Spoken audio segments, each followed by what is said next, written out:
పూర్తిగా హడావిడి వాతావరణం కనిపిస్తోంది. మీడియా మొత్తం అక్కడ మనకి కనిపిస్తోంది. అక్కడ నేతలు ఇంకా తమ నిరసన కొనసాగిస్తున్నారు. పోలీసుల తీరుని ఖండిస్తూ ఉన్నారు.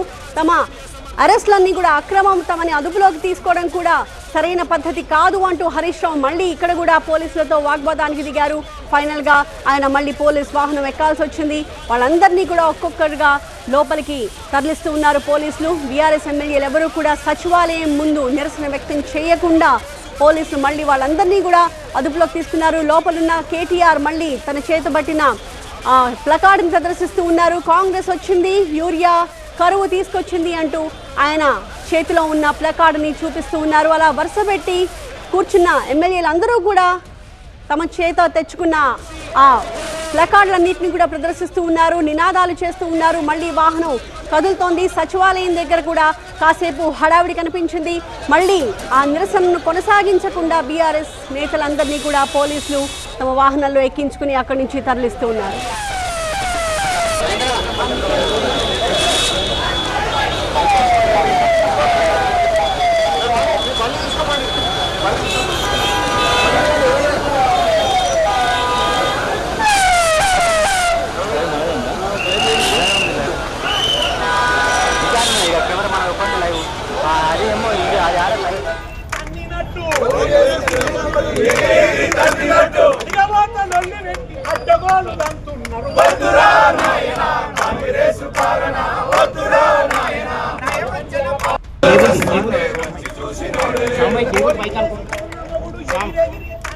కేవలం నినాదాలు చేయడం మాత్రమే కాదు, పాటల రూపంలో కూడా తమ నిరసన వ్యక్తం చేస్తూ ఉన్నారు బీఆర్ఎస్ నేతలంతా కూడా. అక్కడ చేతిలో వాళ్ళు ప్లకార్డులు చూపిస్తూ ఉన్నారు. అలాగే ఖాళీ యూరియా బస్తాల్ని కూడా ప్రదర్శిస్తూ రైతులందరికీ ఖాళీ సంచలిస్తూ ఉన్నారు. ఢిల్లీకి మాత్రం డబ్బుల మూటలు మోసుకెళ్తూ ఉన్నారు అంటూ నిరసన వ్యక్తం చేశారు. కొద్దిసేపటి క్రితం మనం వ్యవసాయ కమిషనరేట్ దగ్గర సీన్ని చూసాము. ఇప్పుడు మనం చూస్తున్న దృశ్యాలన్నీ కూడా సచివాలయం ముందు, సచివాలయం గేట్ ముందు నిరసన వ్యక్తం చేస్తున్న బీఆర్ఎస్ నేతల దృశ్యాలు. పాటల రూపంలో వాళ్ళందరూ కూడా తమ నిరసనని వ్యక్తం చేస్తూ ఉన్నారు. అయితే పోలీసులు మళ్ళీ ముందుగానే అలర్ట్గా ఉన్న పోలీసులు వాళ్ళందరినీ కూడా అదుపులోకి తీసుకున్నారు. ఇక్కడ నిరసన చేయడం సమంజసం కాదు, దయచేసి విరమించుకోండి అని పోలీసులు చెప్పినప్పటికీ బీఆర్ఎస్ నేతలు తమ నిరసనను కొనసాగించిన నేపథ్యంలో వాళ్ళందరినీ కూడా అదుపులోకి తీసుకుని పోలీస్ వాహనాల్లో తరలించారు.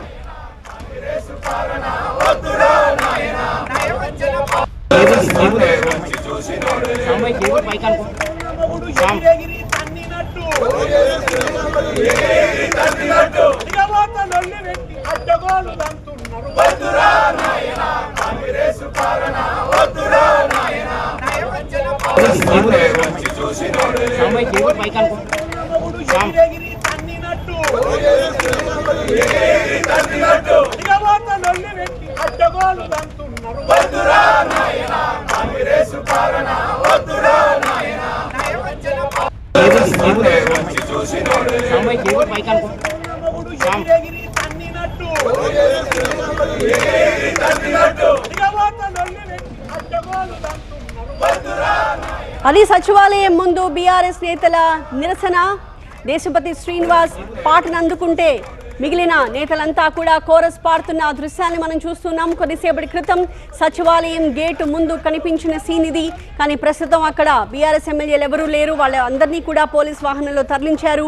ఇవాళ ఉదయం తెలంగాణ అసెంబ్లీ సమావేశాలు మొదలయ్యాయి. సంతాప తీర్మానాన్ని ప్రవేశపెట్టిన అనంతరం అసెంబ్లీ సమావేశాలు రేపటికి వాయిదా పడ్డాయి.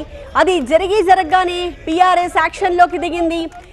యూరియా సమస్య పరిష్కారం కోసం గత కొన్ని రోజులుగా బీఆర్ఎస్ నేతలు ఆందోళనలు చేస్తూ ఉన్నారో, ప్రభుత్వ తీరుని ఎండగడుతూ ఉన్నారో, అలాగే ఇవాళ తమ కార్యాచరణకు దిగారు. ఇవాళ అసెంబ్లీ సమావేశాలు వాయిదా పడిన వెంటనే ర్యాలీగా బయలుదేరి వ్యవసాయ శాఖ కమిషనర్ కార్యాలయానికి చేరుకున్నారు. ఆ ర్యాలీ తీసే క్రమంలో కూడా నినాదాలు చేసుకుంటూ ముందుకు కదిలారు బీఆర్ఎస్ నేతలు, ఎమ్మెల్యేలు, ఎమ్మెల్సీలు అంతా కూడా.